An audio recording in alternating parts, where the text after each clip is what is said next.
Last fall, I signed up for a creative writing class at USC, and that class was unique for two reasons. One being that it was taught by Dr. Ed Madden, and two being that it had an emphasis on community service. So I decided to look at ways of putting poetry in everyday places. So I began to think about where I spent a lot of my time, and unfortunately that has been in hospital waiting rooms.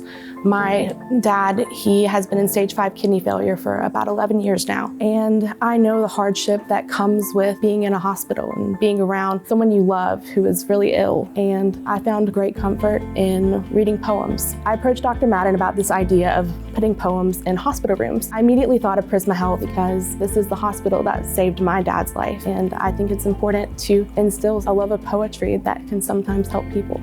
So as the Poet Laureate for the city, one of the things we've done are, we call them guerrilla poetry projects, and they're about putting poems in places you wouldn't expect to find them. For example, we put poems on the little cardboard coffee sleeves at coffee shops downtown. Or back in 2017, we distributed about 2,000 fake parking tickets all over downtown Columbia that had poems on them. The other thing I asked them is to think about places you spend a lot of time. Are these places where we could use poetry to interrupt, to have a space for either human-centeredness or self-reflection? And she, of course, thought about being in a hospital waiting room. Their project, they solicited poems about health and healing from local writers. They picked 2 really beautiful poems. It was a super project, but I think I'm especially proud of Alex that it was a project that continued beyond the classroom. I contacted Dawn Hill, and she has been absolutely wonderful in helping me making a poetry team and poetry project really come to life. And last month she contacted me and she said, hey, we are doing an emergency guide. And she's like, we would love to put a poem on the back of it. And I immediately contacted Dr. Madden, and he kindly wrote a poem just for this project.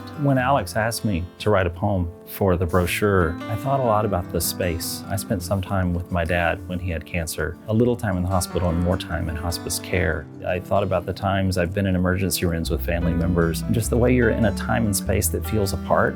You feel very isolated, you feel very alone, and so I wanted to write a short reflection, a short little prayer-like poem about being in that space and that time and thinking about everyone in the room as part of one community, the space within which all these very different people are gathered, but really for all one common goal, which is to heal someone.